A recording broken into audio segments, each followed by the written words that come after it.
C12 kebenaran, yang saya butuhkan hanyalah jawaban ya atau tidak. Saya ingin sebuah jawaban.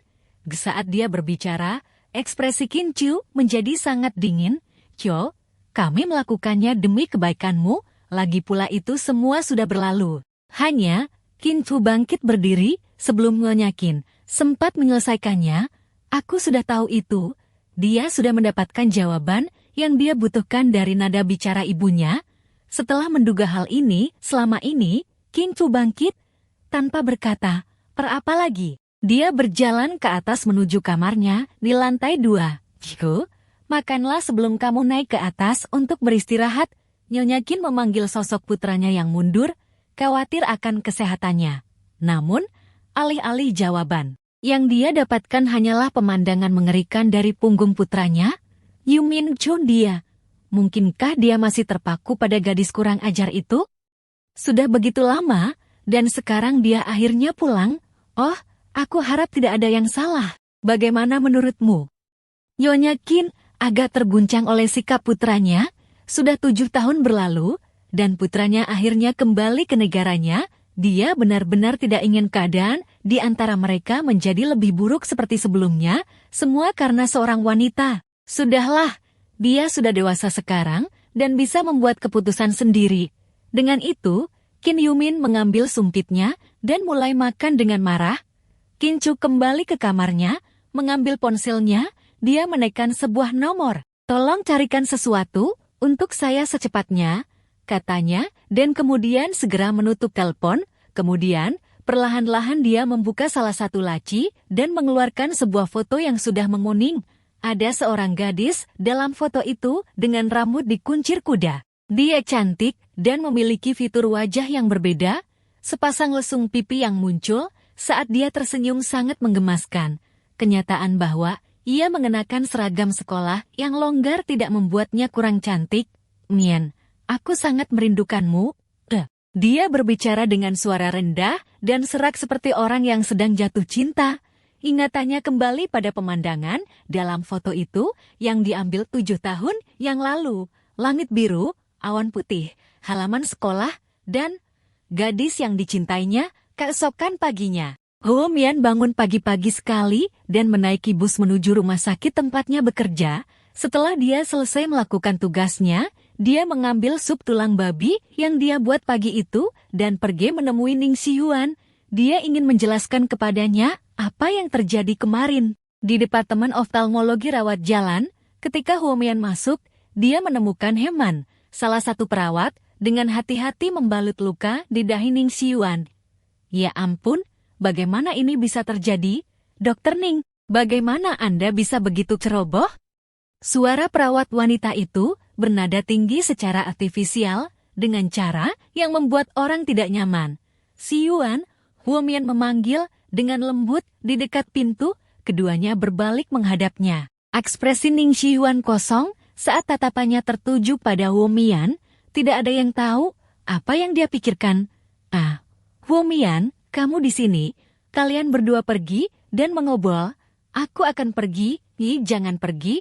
Ning Xiyuan tiba-tiba mengulurkan tangan dan meraih Heman. "Selesaikan menambah lukaku."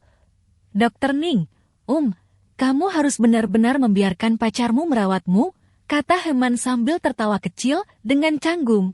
Huo Mian ingin mengatakan sesuatu, tetapi sebelum dia bisa, dia mendengar Ning Xiyuan meludahkan kata demi kata. "Dia bukan pacarku lagi. Apa yang kamu katakan?" Huo Mian sedikit mengerutkan kening. "Aku bilang, kita putus kemarin. Kamu bukan pacarku lagi, dan aku tidak layak untuk pacar kelas atas sepertimu. Jadi, kenapa kamu tidak mencari mantan pacarmu yang super kaya? Dia punya mobil mewah dan rumah mewah, dan aku hanya seorang dokter miskin. Kamu akan merugikan dirimu sendiri jika kamu terus tinggal bersamaku." Nada bicara Ning Xiyuan sangat merajuk. Huo Mian menarik napas dalam-dalam. "Xiyuan," katanya, ekspresinya tenang. "Saya datang ke sini hari ini untuk menjelaskan apa yang terjadi tadi malam." "Haha, jelaskan. Apa yang tersisa untuk kamu jelaskan?" Ning Xiyuan bertanya pada Huo Mian dengan sikap dingin dan jauh yang mengganggu. seolah-olah dia bukanlah pria manis dan perhatian yang telah dia kencani selama 3 tahun. Begitu banyak yang telah berubah dalam kurun waktu 1 malam. Si Yuan, kita sudah bersama selama 3 tahun. Apakah kamu tidak mengenalku? Ning Xiyuan menatap wajah Huo Mian dan tersenyum. Aku benar-benar tidak. Sayang jika bukan karena tadi malam. Aku benar-benar akan berpikir bahwa kamu adalah Dewi murni yang bisa kucintai dan kusayangi. Siapa yang akan tahu bahwa Dewi yang saya pikir Anda hanyalah sebuah kedok? Kau sudah tidur dengan seseorang 7 tahun yang lalu. Berapa umurmu saat itu? 18. Huo Mian, aku akhirnya melihat bagaimana tak tahu malu Anda. Tidak heran kamu memilih untuk berkencan denganku. Sepertinya aku mendapatkan sisa-sisa orang lain. Ning Xiyuan sengaja menekankan kata sisa. Bahkan perawat Heman, seorang pengamat, menoleh untuk melihat Huo Mian dengan kaget dan tidak percaya. Meskipun Huo Mian dihadapkan pada kata-kata kejam Ning Xiyuan, dia merasa lebih kecewa daripada terluka. Dia tidak percaya bahwa kata-kata berbahaya seperti itu akan keluar dari mulut seorang pria yang terlihat begitu lembut dan baik hati. Huo Mian menatap Ning Xiyuan dengan tatapan kecewa sebelum perlahan berkata, Xiyuan, setiap orang memiliki masa lalu. Apa yang terjadi antara aku dan Qin Chu sudah menjadi sejarah. Diam dan berhentilah memamerkan mantan pacarmu. Menurutku dia menjijikkan. Dia pikir dia siapa? Apakah mengendarai Audi R8 membuatnya keren? Jika Anda sangat menyukainya, mengapa Anda tidak berbaikan dengannya dan tinggalkan aku sendiri? Xiyuan, kamu mungkin tidak tenang saat ini, dan aku tahu kamu sedang marah. Ketika orang marah, mereka membuat keputusan yang tidak rasional dan akhirnya menyesalinya. Aku akan memberimu waktu untuk tenang dan kita bisa bicara nanti. Setelah berbicara, Huo Mian berbalik dan pergi. Ning Xiyuan sedikit tertekan. Dia berpacaran dengan Huo Mian selama 3 tahun penuh, mengejutkan semua orang di sekolah kedokteran mereka. Dia memang jatuh cinta padanya, tapi dia tidak pernah bisa menerima masa lalu tunangannya yang memalukan. Belum lagi mantan pacarnya berani membual tentang hal itu dan bahkan menciumnya kemarin. Dia dan Huo Mian telah bersama begitu lama. Namun mereka tidak pernah tidur bersama. Semua informasi baru tentang masa lalunya ini tidak mudah untuk diproses. Dr. Ning, saya tidak percaya bahwa Huo Mian begitu sembrono, sungguh memalukan. Heman bergumam dalam hati. Mengapa itu memalukan? Ning Xiyuan mengerutkan kening dengan ringan. Memalukan bahwa orang sepertimu terbuang sia-sia? Tentu saja. Begitu banyak perawat di departemen kami yang menganggapmu sebagai tangkapan yang bagus, kata Heman sambil tersenyum. Ning Xiyuan mengerucutkan bibirnya. Sejujurnya, Ning Xiyuan cukup menarik dan terlihat seperti tokoh utama dalam drama Korea.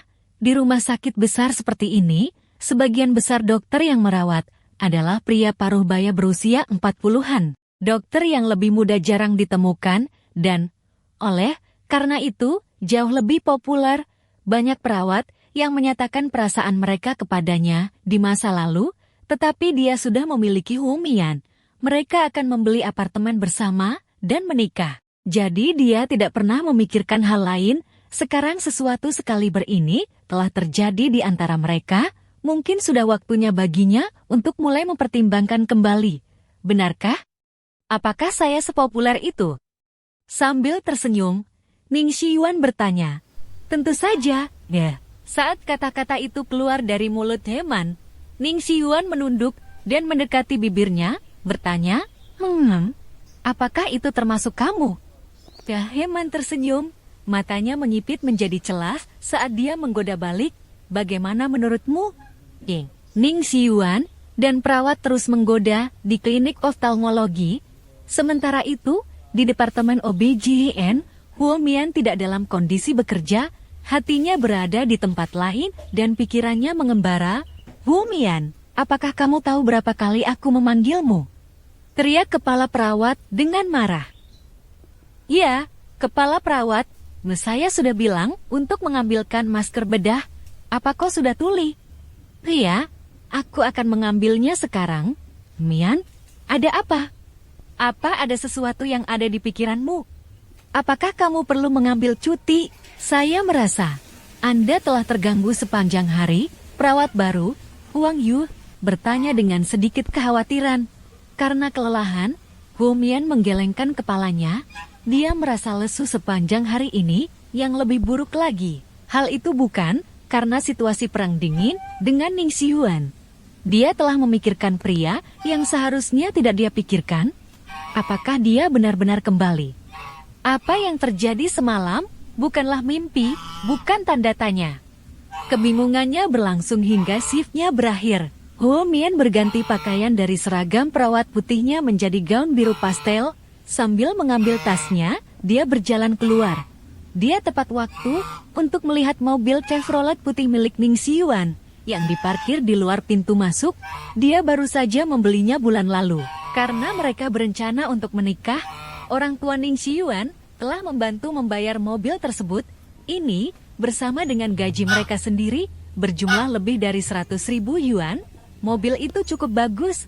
Plat nomornya bertuliskan 0510 yang merupakan hari ulang tahun Ning Xiyuan. Itu pasti dia. Apakah dia berhenti di sini untuk menunggunya? Saat Huomian hendak berjalan dan bertanya, dia melihat Heman yang mengenakan rok mini. Dia berlari ke mobil dan setelah membuka pintu dengan cepat, melompat ke kursi penumpang. Kemudian, mobil itu melaju dengan cepat. Cahaya terkuras dari mata Huomian sedikit demi sedikit. Dia dengan tergesa-gesa mengeluarkan ponselnya dan menelpon. Ada apa? Di ujung sana, Ning Xiyuan terdengar kesal. Apakah shift Anda sudah selesai? Aku butuh tumpangan pulang. Belum, saya harus menjalani operasi lagi. Aku akan bekerja lembur, sehingga kamu bisa pulang lebih dulu. Jangan menelponku tanpa alasan. Sampai jumpa. Dengan itu, Ning Xiyuan menutup telepon. Huomian tersenyum kecut. Dia tahu mengapa Ning Xiyuan berbohong.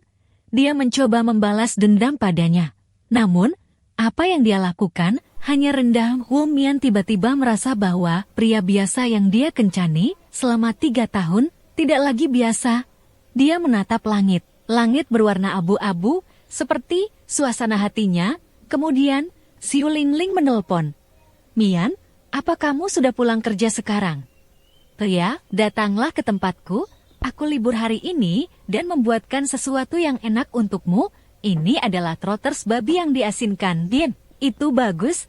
Kebetulan aku juga lapar.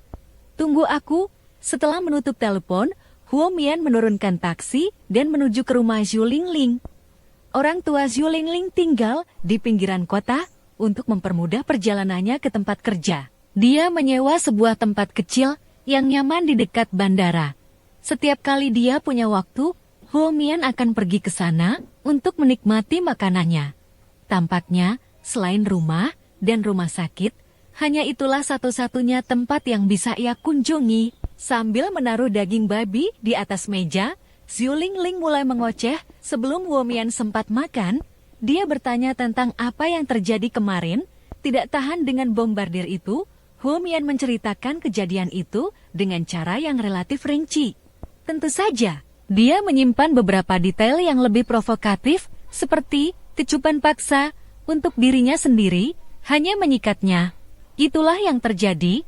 Anda dipersilakan untuk berkomentar, Nona Zhu Lingling. Huomian menatap Zhu Lingling dengan bibir mengerucut dan mata rusa betina yang basah. Itu adalah penampilan yang imut. Astaga, itu sangat intens. Jadi, maksudmu Tuan Blub King Chu melamarmu kemarin? Zhu Lingling menatapnya dengan ekspresi terkejut. Nah, tolonglah, bukan itu masalahnya di sini. Masalahnya adalah Xi Yuan tidak mempercayai saya lagi dan ingin putus. Huomian mengeluh. Mian, katakan yang sebenarnya.